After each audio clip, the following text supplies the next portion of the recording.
大家好，我是小磊。今天我们用腐竹做一道特别适合夏天吃的美食。首先将干腐竹剪成小段，剪完加入1小勺盐，再倒入没过腐竹的清水，加完搅拌一下。加盐可以使腐竹泡发得更均匀。然后扣上盘子，泡发40分钟左右。到时间后将腐竹捞出来，冲洗干净备用。再准备1根黄瓜、1根胡萝卜和适量的葱蒜。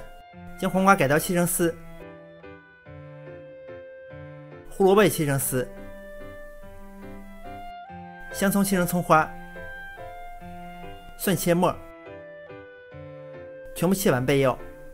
锅内清水大火烧开，下入腐竹和胡萝卜，焯水1分钟左右即可捞出，倒在清水中过一下凉，这样可以使口感更清爽。过凉后捞出，攥干水分，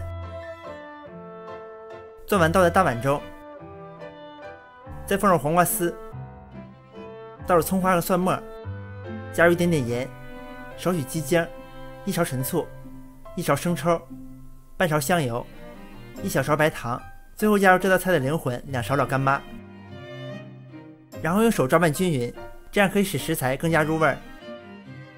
拌匀后装在盘中，这道美味的老干妈拌腐竹就做好了，口感软嫩入味，香辣爽口，夏天吃上一盘特别过瘾。